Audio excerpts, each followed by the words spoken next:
Johnson, CEO and founder of 21 Studios and the 21 Convention. Today, joining me on this episode is Steve Brule from Studio Brule on YouTube, a big channel, and StudioBrule.com. On his channel, he focuses on men's issues, men's rights, and criticizing things like feminism. I've been on there once myself, and he does a lot of good shows with Janice V. Mango, Paul Elam, and many more. Steve, welcome to the show. Thank you very much, Anthony. Yep. It's a pleasure to be here.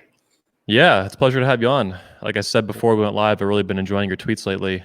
It's been very, very nice to see, and very sharp tweets, very fiery. Well, there's no point in saying something kind of non-committal, so might as well say it as strongly as you can. I think even if it includes a little bit of rhetoric, I think it's best to make your point as strongly as you can and argue your point as strongly as you can. Yeah. At the end of the day, too, I think the truth only offends liars and people who are willfully dishonest. Well, so I really appreciate you speaking up and speaking the truth. You get to see a lot of criticism. I've been there myself. So yeah, there's some heat. Yeah. So the title of this episode is "The Truth About White Privilege." I want to go beyond that, discuss kind of feminism, Marxism, things like that. My first question, though, is what was your... Obviously, you've been, building your YouTube channel and focusing on these ideas for a long time. What was your first response or initial response to Black Lives Matter pre-2020? We saw it, a couple of years ago in 2016 when it first sprang up. Yeah. At very, very first, I didn't give it much attention at all. But then as it, you couldn't ignore it, the movement, it became kind of apparent to me that this was an offshoot of feminism.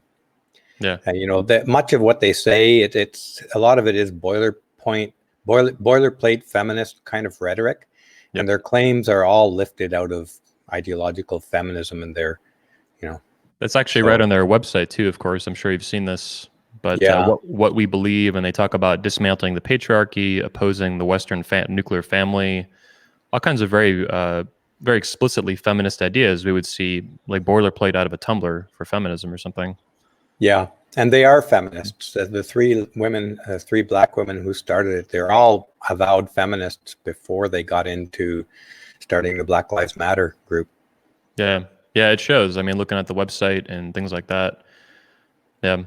So my next question would be, what was your response when you saw it take off more recently? Because, all of 2 months ago in America, at least, and probably Canada, if you were critical of Black Lives Matter, you could say something like all lives matter, as politicians and even other people did. But now we see people getting banned, people getting fired for saying any kind of disagreement with BLM. So what was your response kind of now with the BLM that took off with the riots and things like that? Because you're not an American, you're Canadian, and you're living I'm Canadian, yeah. But this is global. I mean, the incident with Floyd may have started, obviously, in the U.S., but the response is global. Yeah. And the response, most of the responders are going at it from a very simplistic point of view. They're looking at it as a racist white cop who killed a unarmed black man in cold blood. And they're taking that rhetoric even further, and they're claiming that this is an example of white supremacy throughout the police force and throughout the culture. Yeah. So, I mean, that's obviously a grotesque distortion of the situation, but it's deliberately grotesque, and it's encouraged by the leaders of groups like Black Lives Matter specifically for their own purposes, which is fundraising and power. Yeah, what else is new? And, a more specific question, have you seen any evidence that what happened with George Floyd was racially motivated? Because I've looked around and I haven't seen any. It just happened to be that he was a white cop, as far as I can tell, and then George Floyd was black. Yeah, that's the appearance of it. Now, I have not seen evidence that Chauvin himself personally was a racist guy. Not saying that evidence isn't out there. I don't know. I never looked to see whether Chauvin himself as an individual was racist, but he was working with a Hispanic cop and an Asian cop. So the three of them were standing there in the initial situation. I think from the beginning of the incident, the three of them were involved. So yeah, I don't see evidence of racism in this. But then There wasn't evidence of racism in Trayvon Martin's example either. And yet the three black women, feminists, used that specific incident to claim they needed a Black Lives Matter movement because of white supremacy. Yeah. They're just pulling claims out of thin air. And the weird thing is that their claims fly right through mainstream media, right through the entire culture. Yeah, those claims are really extreme too. Like I was going to ask you, what are your thoughts on the claim that America is a white supremacist country? And these other really extreme accusations, or is a racist country systemically and all that nonsense. No, it's absolute nonsense, of course. And we're getting the same claims in Canada. And even worse, in Canada, our prime minister knelt in solidarity with Black Lives Matter. So, I mean, it's utter nonsense. It's utter nonsense. I mean, there's clearly there is supremacist movements in the world. But there are supremacist movements of all shapes, sizes, and varieties and colors. There's a very strong, but small, but a very vocal and aggressive Black supremacist movement in the U.S. I saw a video of that where they have a white woman sequentially kiss the feet of each of the Black leaders. And that group, I'm trying to remember the name of it, but I talked about it in one of my coffee break sessions.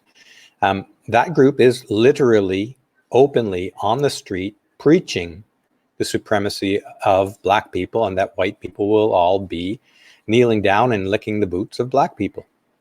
Yeah. So I mean, and that doesn't stop there. This is the issue that I talked about on one of the shows, is that this is part of in-group bias. It is fundamentally, deeply part of every human being on the planet, from Asians to Africans to Russians to white people, Black people, it doesn't matter, and Native Americans.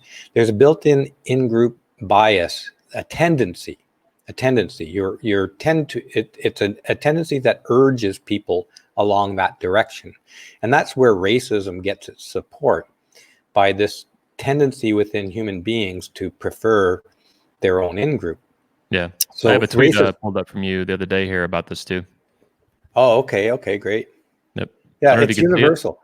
I think in order to address racism, we have to accept the fact and face the fact and investigate this kind of in-group bias and its universal nature.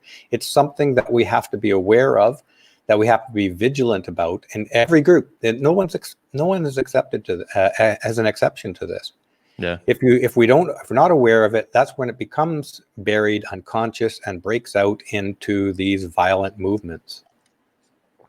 Yeah, I agree. So my next question is, why should men care about identity politics like this? Like, obviously, men should care about men's issues, especially if they're in the manosphere. This is kind of a given. They should care about maybe men's rights, divorce law, family law. Why should men care about something like Black Lives Matter? Why it should be important for them to understand it and to criticize it if they feel necessary? Well, everybody should be concerned about this. Man, woman, child of every race. It's because it's not restricted to borders.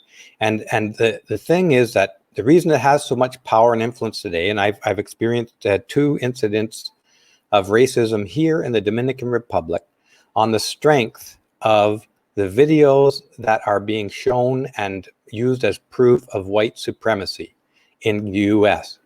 So this is going, because of the nature of social media today, we will see this racism spread globally and fast.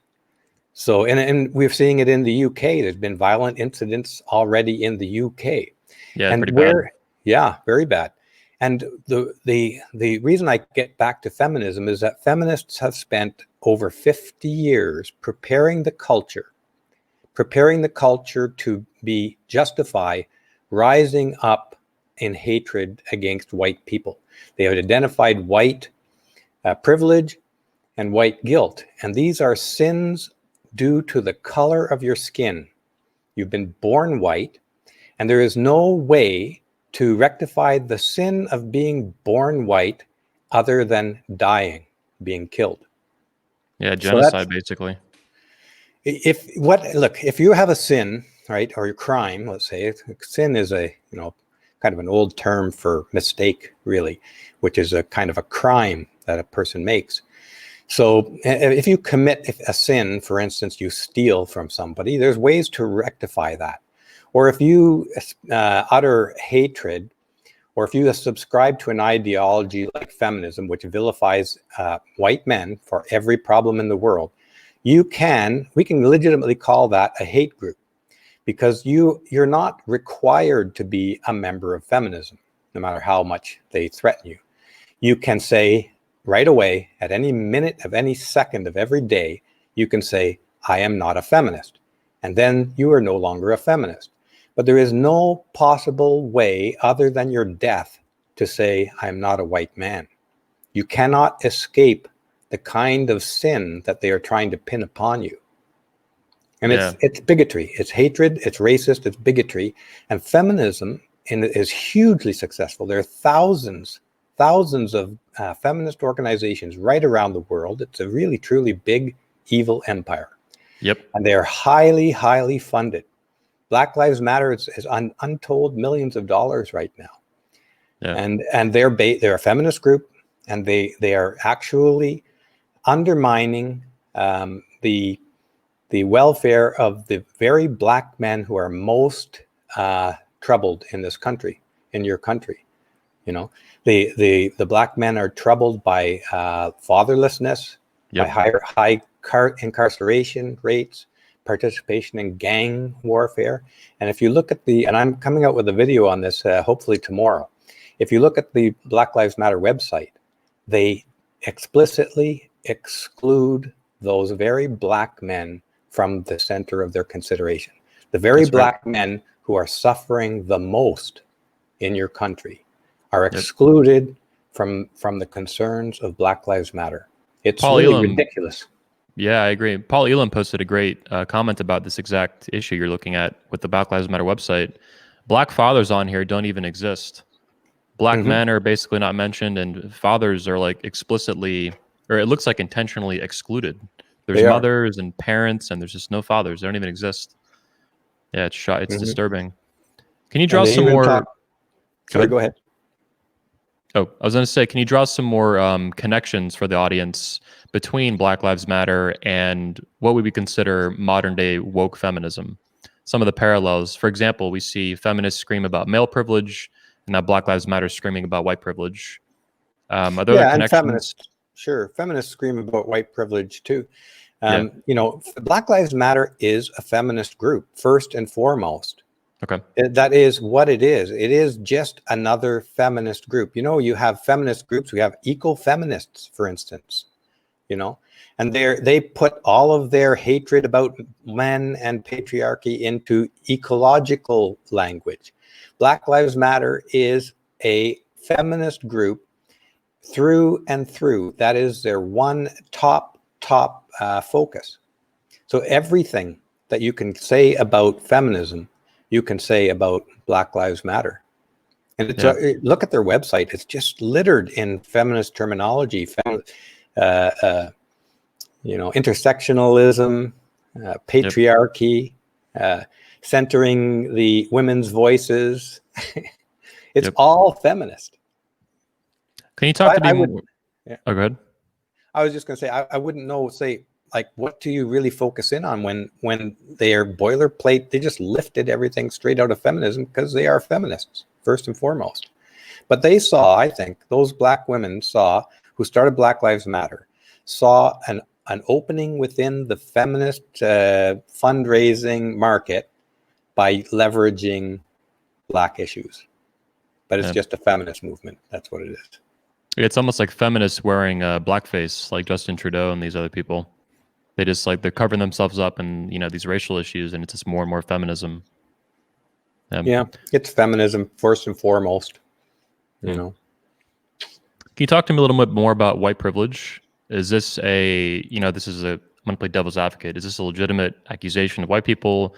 Is this just explicit racism? I mean, shouldn't you check your white privilege? Aren't you just white-splaining to me right now into the audience? No, I reject all of that crap, of course. White privilege it doesn't exist. I mean, it's a feminist creation, you know.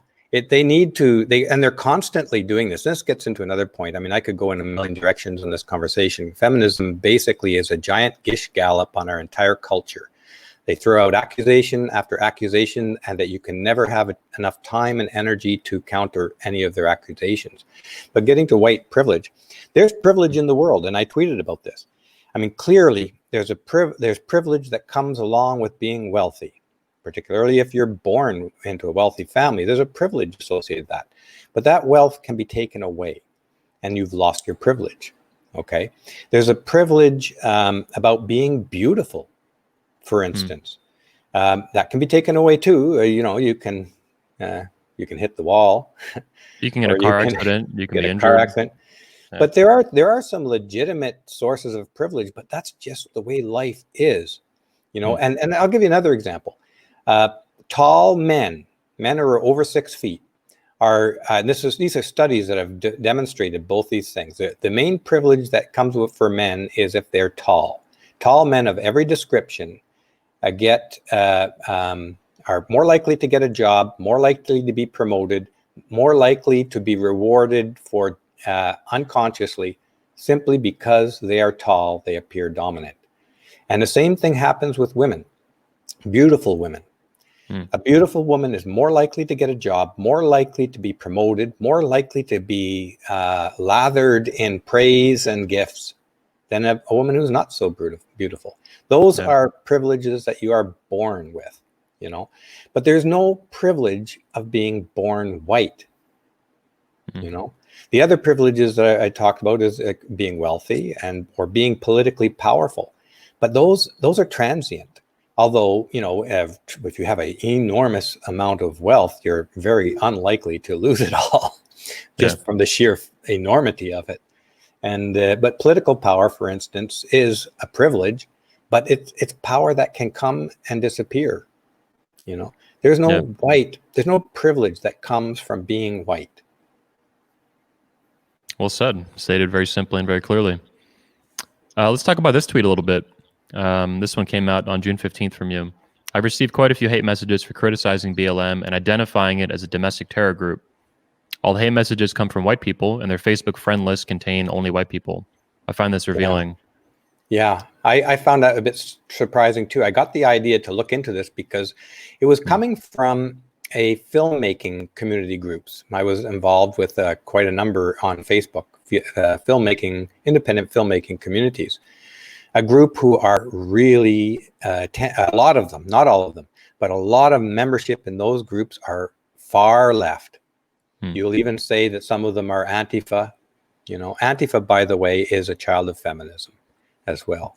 Okay. BLM is a child of feminism.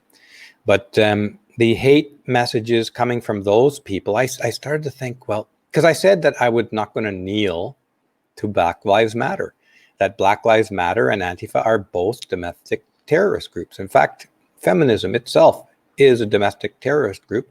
It's not identified as such because feminism is the dominant religion of the West today. Yep. I said the exact same thing in my speech at the 21 convention. Yeah, especially for women. Yeah. It dominates how they think and believe and act throughout their whole life. It dominates everything. Way beyond that. I mean, look at Canada. Our prime minister is a feminist. Okay. You can almost not get a job if you say you're an anti-feminist in North America. It'd be very, very difficult. That's how. And if you blaspheme against feminism, you're very likely to be kicked out of your job. And of course, the reason is that the entire culture considers feminism to be sacred, even though it is a lie. And if you look into the birth of feminism on Studio Brule, you'll see details of how the beginnings of feminism in 1848 at Seneca Falls is the beginning of the lies. It is constructed almost entirely out of lies.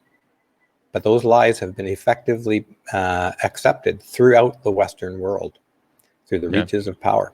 There's other reasons for that because it does suit the wealthy and the powerful as well. Feminism serves as a high heel on the throat of every working man, making sure he stays at his job, doesn't complain, and doesn't threaten the power of the wealthy. Some other reasons would include, though, like the woman are wonderful effect and some biological things like that, as well probably, as yeah. Okay. There's some of that. I mean, I've never investigated too deeply into the women are wonderful effect, you know. But there's certainly there's those effects, and Karen Strawn has talked quite eloquently about neoteny and how that plays into female power as well. Okay. It's a very interesting angle to look at. Talk to me a little bit about white guilt, more specific accusation. You know, the white people should be guilty about the sins of our ancestors, as if other, you know, demographics of people haven't committed, you know, horrible atrocities and things like that. So should white people feel guilty about what, you know, someone did 200 years ago that they never met or never knew? Is this a ridiculous claim? Well, the short answer is it's a ridiculous claim, but the more important answer is that every human being has ancestors who are guilty of atrocities against other human beings. The reason that we focus, of course, on white people today is that feminists have spent, like I said, over 50 years acclimating the culture to see white guilt, to see white privilege, to see white men as oppressing women, you know. And they've built an entire religious structure, an entire creed around all of that. And that's and that's one of the reasons they're such into this gish gallop stuff, which I'm saying, which is a logical, or rather a strategy of overwhelming your ideological opponent with a never-ending flood of accusations from which they can never have the time to refute. Feminism uses gish gallop in order to dominate our culture. Yeah. You know, would you say as well that it sounds like a way to articulate what you're saying, is feminism the ultimate establishment that we see in the West today? Ultimate? Yeah, I don't think ultimate. I think the wealthy are the ones who truly have power. Okay. I mean, you know, people like George Soros, Bill Gates, the truly, truly wealthy, they have more power than feminists, but they fund the feminists for a reason, you know. Feminists are useful to them. Yeah, useful idiots. Yeah. Yeah. But very effective. Yeah, no doubt. I mean, I've grown up with, you know, I was born in 1988, so my whole life has just been dominated by feminism. You know, second, third wave, all this stuff. I've never known an America without feminism. I have no memory of it. Yeah. Yeah. Would you say that what we're going through? Some people on Twitter, some people I follow, you know, big accounts, maybe James Woods, things like that. But a lot of people are saying that what we're going through is, you know, very similar to a Marxist revolution, a Mao-style revolution, with Black Lives Matter, with, you know, the other components of feminism, things like that. Is that something you would agree with, or do you have some comments on that? Well, these people all come from that background, you know, as Aaron Pitsey pointed out, that feminism in the late 60s basically adopted Marxist theory and just rewrote men as the enemy, or patriarchy as the enemy, and everything else kind of follows Marxism. So it's a socialist kind of movement. Socialism is throughout all of these uprisings right now, whether you call it Antifa, the revolutionary student movement, the Black Lives Matter. All of these movements share that core Marxist kind of approach to culture and society. Yeah, I've even seen some you know, I saw in 2016, I saw an NBC News article, you know, mainstream media, and there were demands by the Black Lives Matter movement. I think some of the leaders at the time, things like that, and a lot of it was just explicit absolute communism. They wanted basically a black ethno state, like a segregation for black people and white people. They wanted collective ownership, they called it, of, you know, businesses and stuff. I mean, all like very Soviet style communism. And mainstream media just printed this like it's no fucking problem, you know? Yeah. An ideology that's killed millions and millions of people throughout history. Yeah, there's plenty of people analyzing that on the non-mainstream media, as you know, amongst people that we follow. the analysis is it's actually pretty good in many cases, you know. So there's tons and tons of material. I haven't focused into the Marxist connection that joins joins all of those groups so much, you know. Let's talk a little bit about statues. So we've been seeing history be erased, which is very Orwellian, in my opinion, and very alarming. But we're seeing statues get pulled down all over America, maybe Canada, but also the UK for sure. There's been some.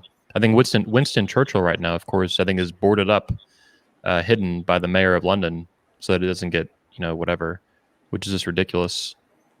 But talk to me a little bit about how you feel about that, how you feel about statues being pulled down and history being erased or rewritten.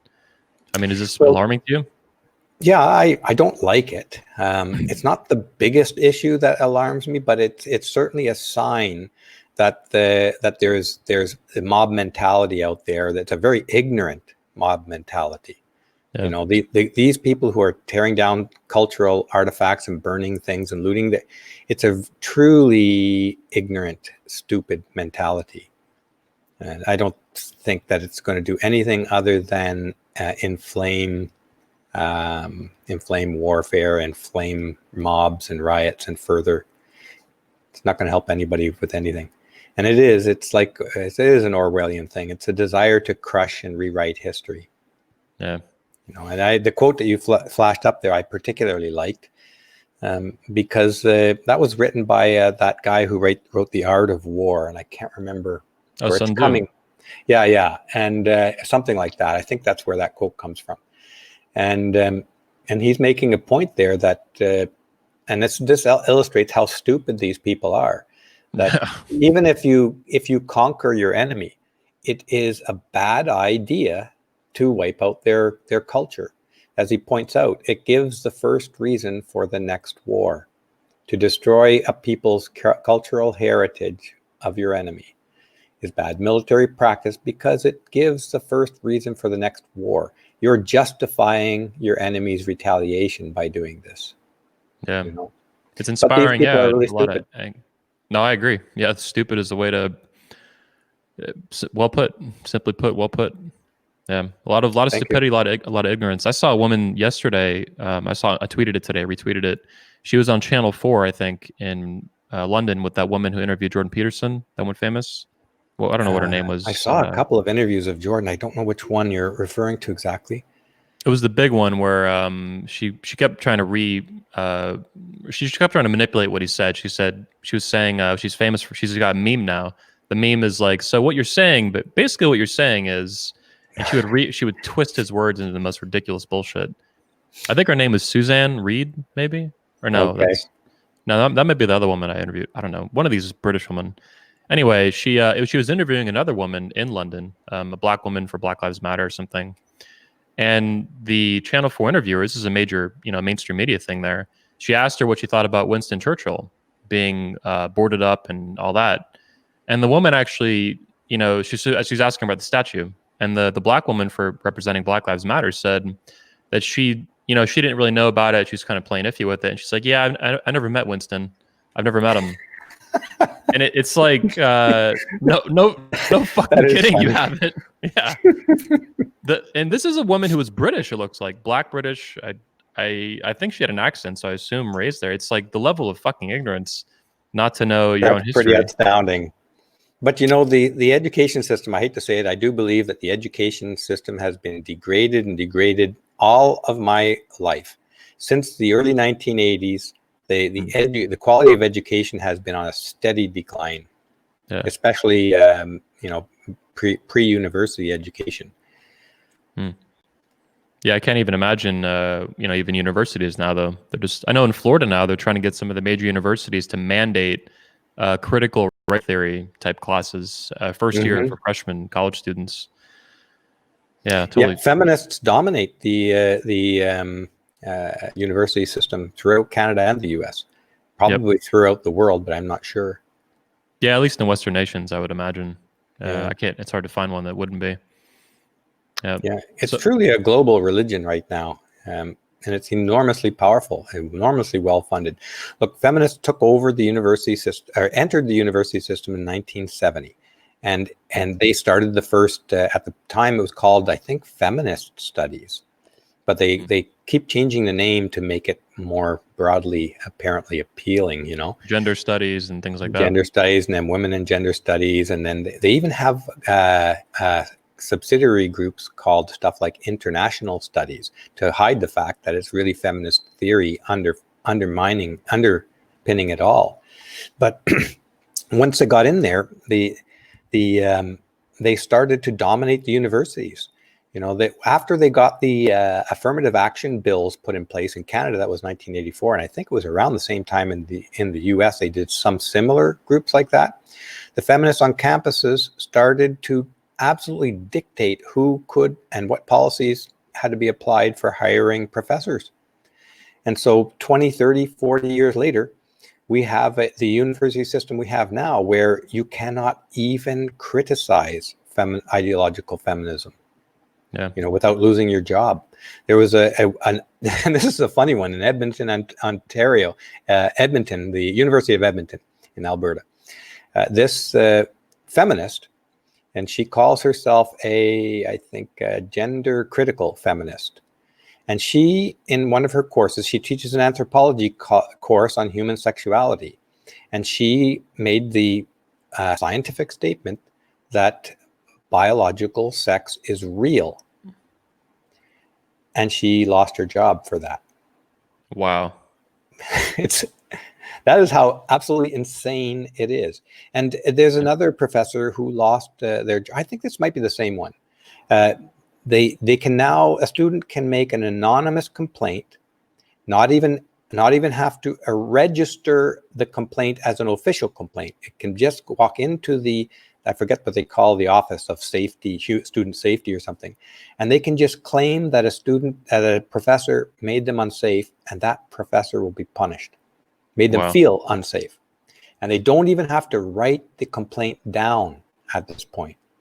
It is anonymous, and it is not recorded, and yet the professor is punished. That's unreal. It's insane. I don't see any way to walk this stuff back anymore. I think we're past the point of no return on most of this stuff. That's where I was going to take the interview next and ask you, but go ahead. Well, in terms of the university system, it's so dominated by the feminists that they have the power, and they will use it to eliminate anybody who even in a minor way questions their ideological purity. So they'll be eliminated. How do you walk away from that? I mean, how do you walk that back? I think the only thing you can do is start up organizations that explicitly reject feminists outright from the start, because they poison everything. I'm a fan of everything they touch. I'm a fan of that idea myself. Yeah, I am too. Yeah, I think we're both doing good work putting out video content and discussing these ideas for the web, to the extent that we still have free speech, right? Which is, of course, under attack as well. Yeah. Another option might be just, maybe colleges start going bankrupt as the world technology continues to increase or, advance forward and things like that. Maybe a lot of them will just lose funding. Yeah, that's a big part of it. That can happen. I mean, universities the future is so hard to predict, they may be forced financially to turn around. Who knows what the economy of Canada and the US is going to be like 5 years from now? I don't know. And if the students stop coming, or if there could be riots from the other side on campuses saying, you know what, I'm sick of being silenced. I'm going to speak up, and you can fire me. That could happen too. So I tend to be a little pessimistic, because I've seen this go in the same direction since 1984, when I was working for Dow Chemical in the research department, and the vice president of research came in and traveled all the way around the Dow Chemical world, giving the same lecture, the same speech to everybody, and came in and said that women would be preferentially hired and promoted, women and minorities, as a result of this affirmative action stuff. And most of us just sat there and said, oh, it's another corporate program. These things tend to come in fashion and leave within 6 months to a year. I thought maybe a couple of years of this, and then, they'll move on. But no, it just got stronger and stronger and stronger. And every time, every year or two, when you think, holy crap, it can't get any worse than this, they prove you wrong before you know it. So I have not seen any evidence that this gigantic oil tanker of a sick, hateful movement is showing any signs of slowing down or turning around. It is huge. And there are billions, untold, maybe trillions of dollars at stake for people to make sure that this continues. The incomes, think about just that Black Lives Matter is a tiny, tiny fraction of this issue, but they are rolling in money. They're just rolling in money. And do you think that those 3 women at the top of Black Lives Matter are going to, I don't know what salaries they make, but I'm going to guess they're skimming a hefty amount off the top of those donations to run Black Lives Matter. Do you think they're going to just let that hefty, cushy lifestyle of millions of dollars slip away from them? Not without the fight of their lives. It's a bureaucracy like feminism. They want it to keep going indefinitely.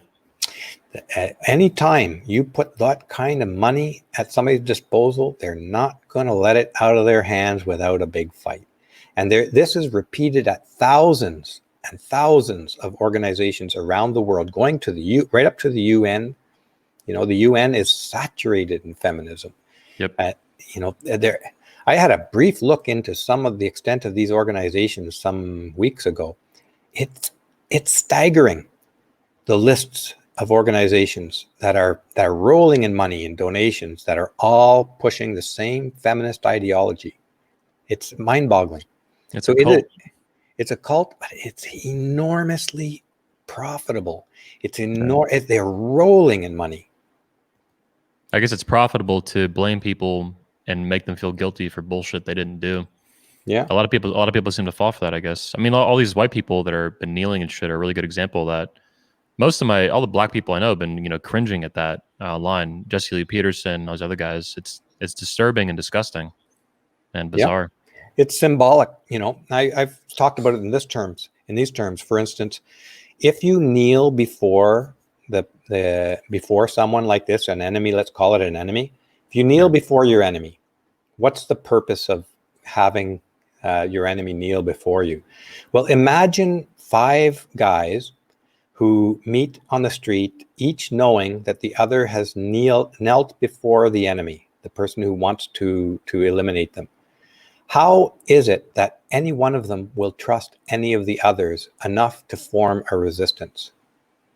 There will be suspicion has been cast in each of their minds about each other, even though they may have been forced at gunpoint to kneel, or they've been forced at gunpoint to repeat the lies of white privilege and stuff like this.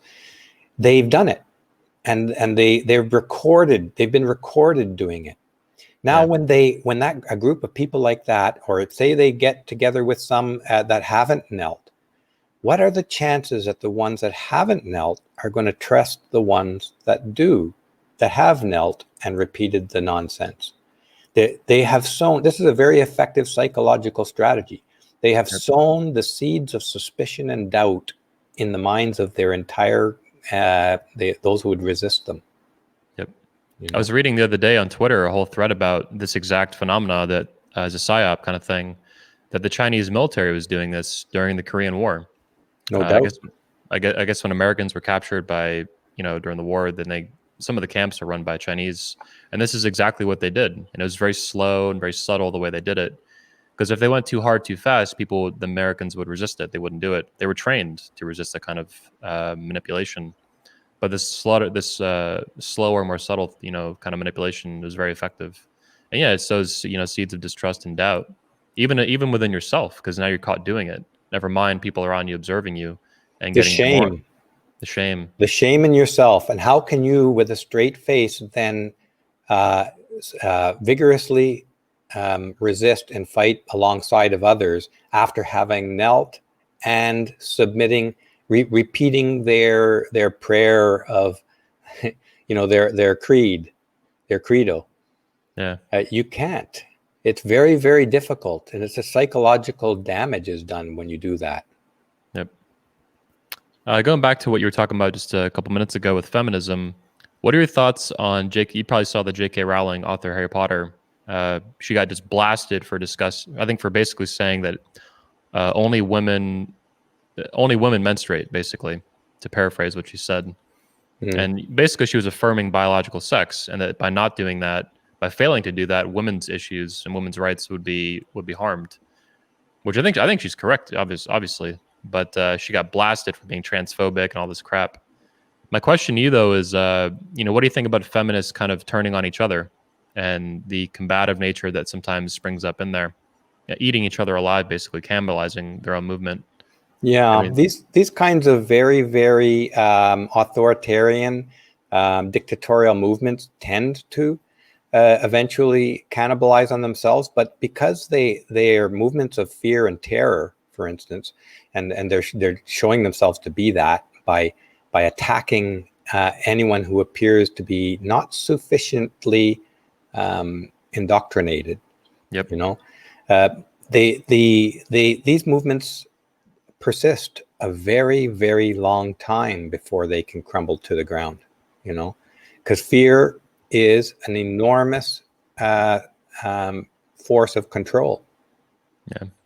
And in a sense, J.K. Rowling's, although you and I would say, oh my God, they're eating themselves, great. But what the message it sends is to any other would-be J.K. Rowling's to shut up and toe the line.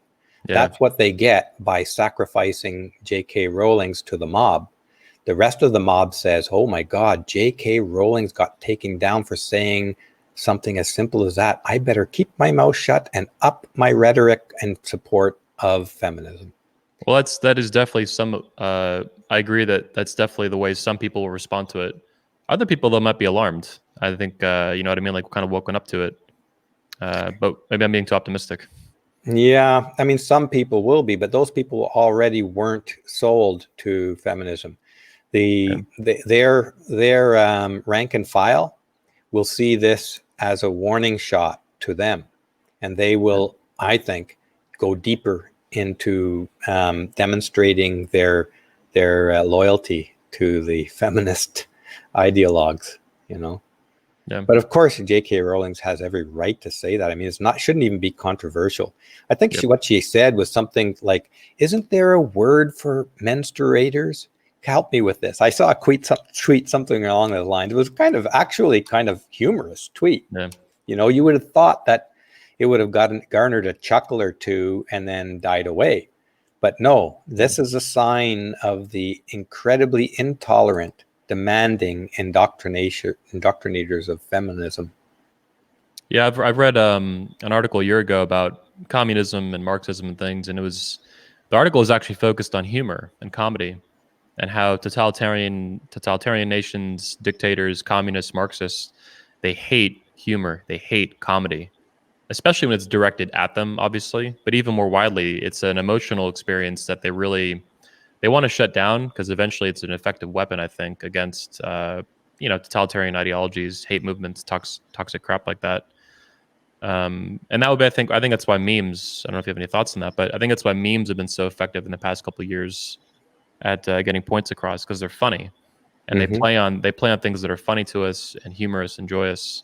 They poke fun at the toxicity. I've been, I don't know if you've seen lately, but I've been making some memes about feminists and things like that, and they tend to do pretty well. People like them.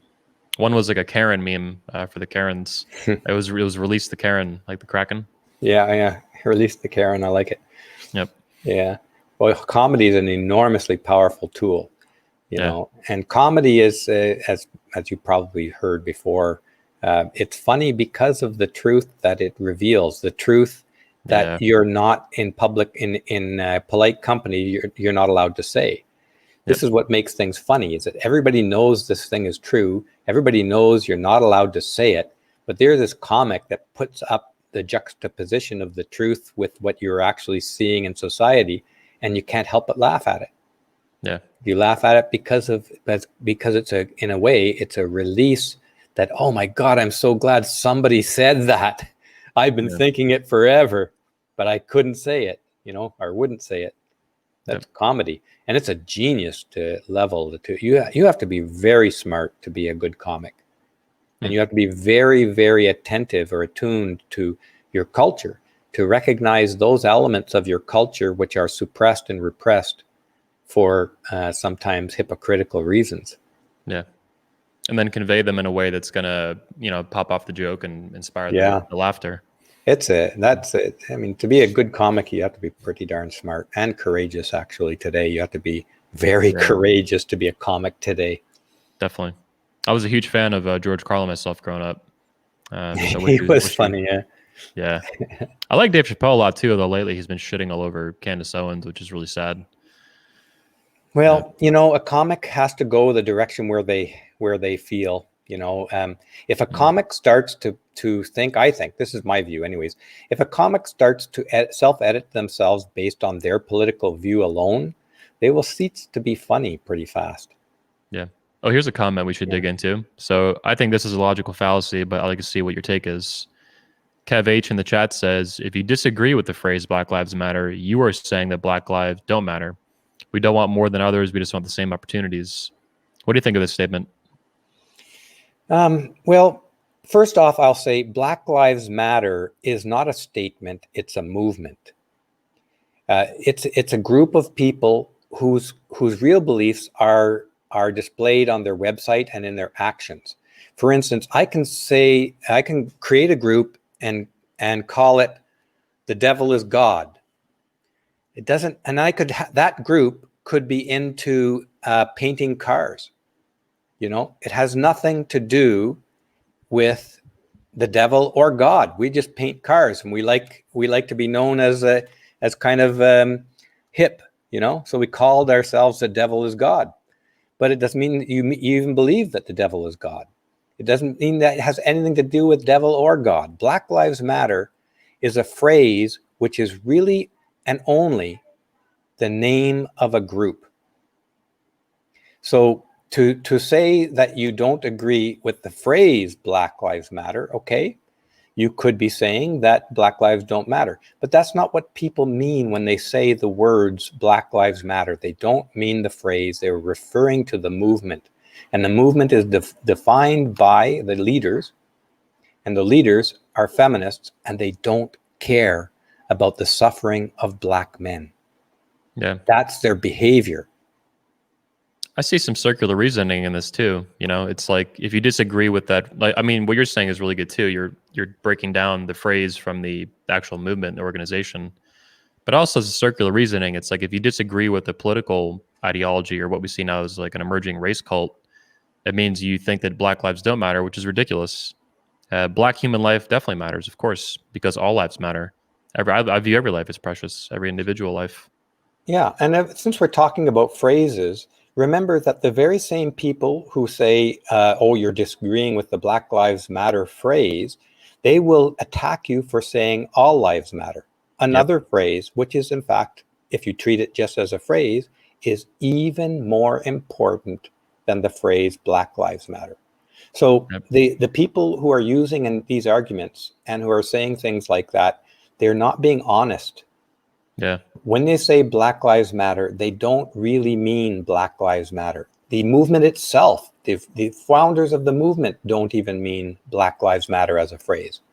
They started this movement as a feminist movement, and they are not addressing the biggest cohort that are suffering in the Black community, which is the Black men, adult Black men and boys.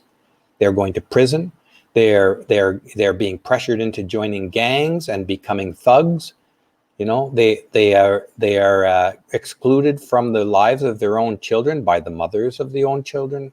Often, there's huge problems there, and Black Lives Matter, the group, is not willing to look at it honestly.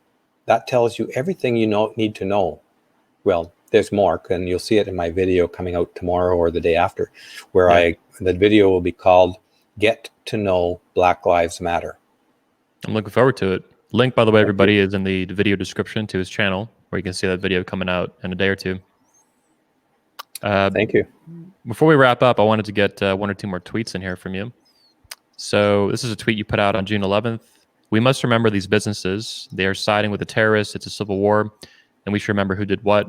And you were tweeting Tom Fitton, the founder, I think, of Judicial Watch. And he was referring to these major Fortune 500 companies, which we've all seen in our inboxes lately. Disney, Papa John's, T-Mobile, all these companies are just they're just virtue signaling how much they care about the black community. All of a sudden, like a month ago, Folgers Coffee, apparently they didn't care about black people. Now they do.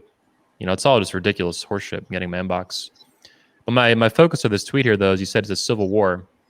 Are you referring to a potential civil war in America, a cultural civil war? Can you kind of expand on that? Well, in a way, it's a little bit of everything. And you could call it a civil war, you could call it a revolution, you could call it riot. But what's going on is they're burning down buildings. They're attacking the cultural artifacts that have that represent American and Western history. They have burnt down a police station. They are attacking police in the street. They're targeting them. I mean, how much has to happen before you call it a civil war? Especially since the people doing all of this are an identifiable group. Yeah. This is not random. This is not random acts of anger about random things or even about the same thing. These acts of violence on the culture and on specific organizations and the police who are there to maintain the peace, these are coming from an identifiable group. At what point and how much do they have to do before you call it a civil war? Yeah. I don't know. It seems to be widespread. It seems to be growing. Yep. So to me, it already looks like a civil war. Just because your opponent hasn't won, or just because it's a short war, doesn't mean it's not a war. So in a way, it's a civil war, I think. Why and not this is call it a actually, civil war? Yeah, I'm leaning in that direction. I know about a year and a half ago, I saw an article that was discussing a potential American Civil War, what the next one would look like. And of course, they were saying it would be different than the last one we had in America, which is 155 years ago now, in the 1860s.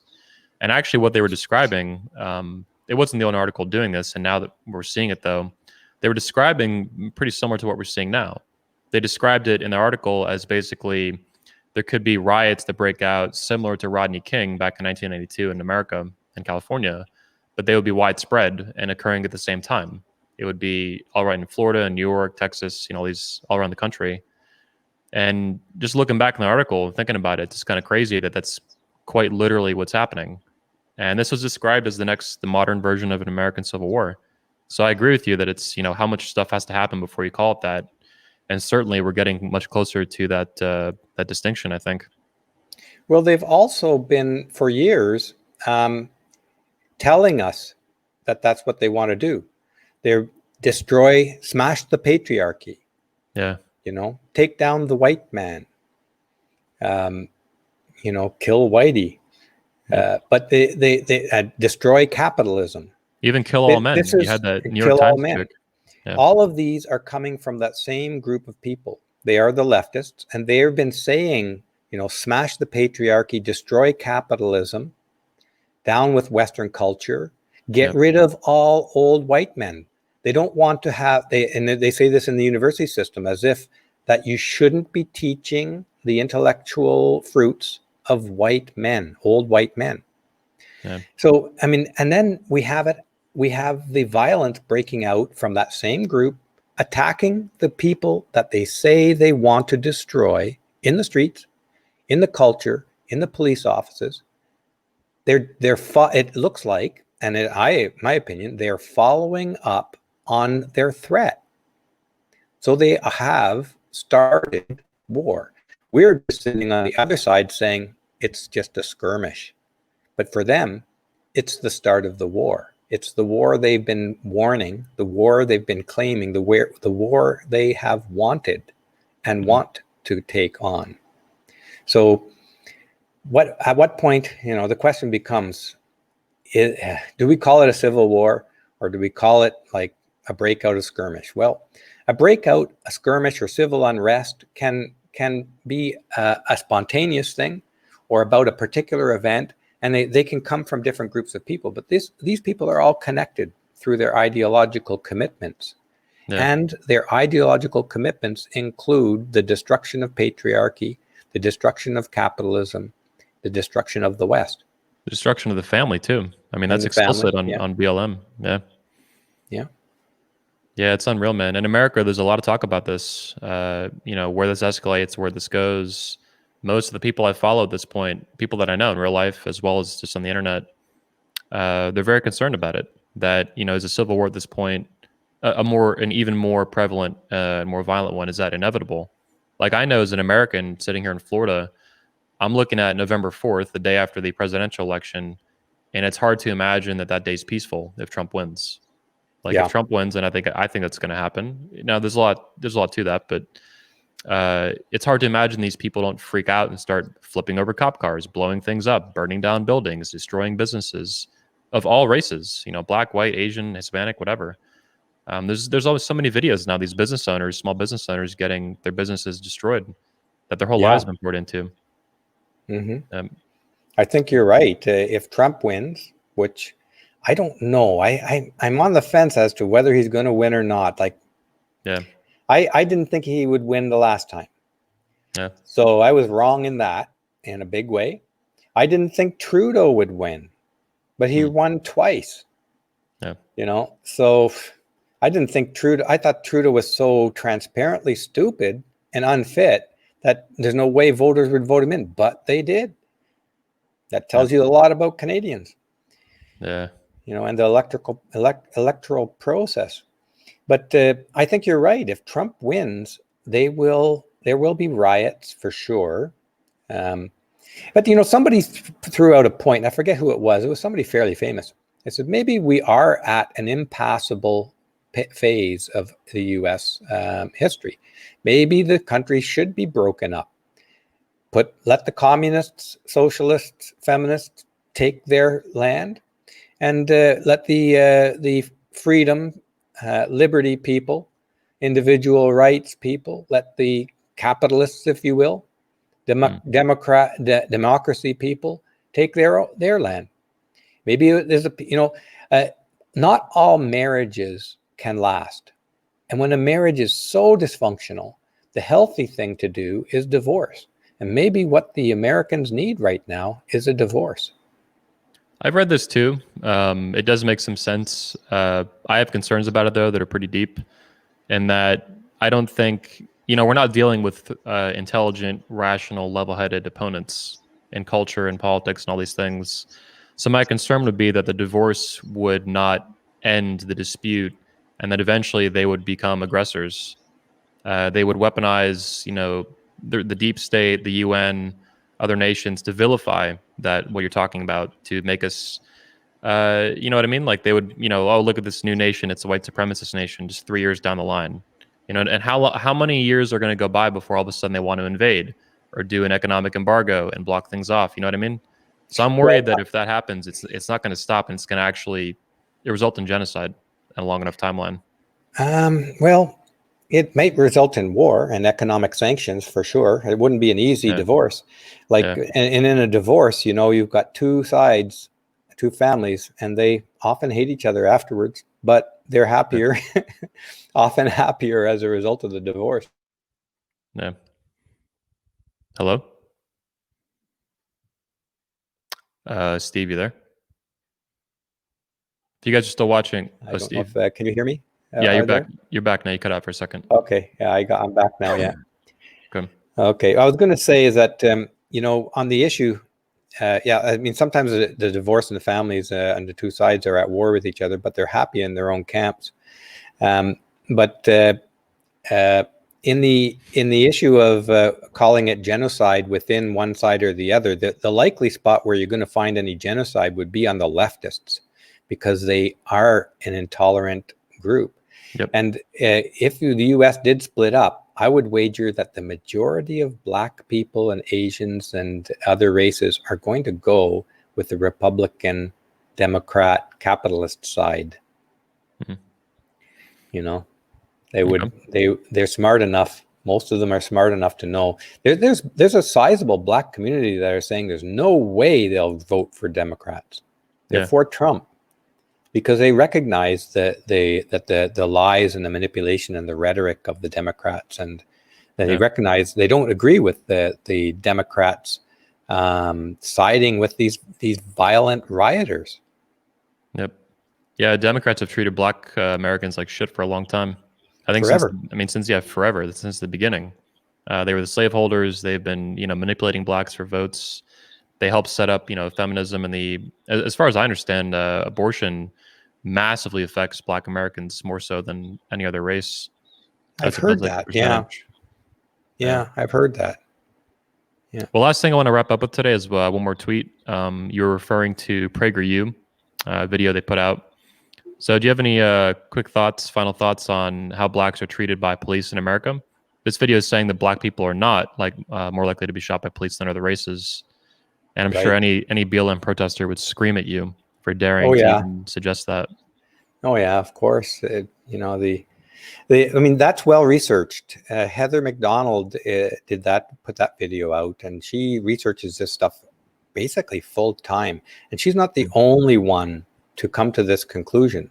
There is absolutely no evidence that the police are racist as a whole, as a group, as an organization. There's no evidence that the police treat black people or any race worse than another. There just isn't when you analyze the data objectively.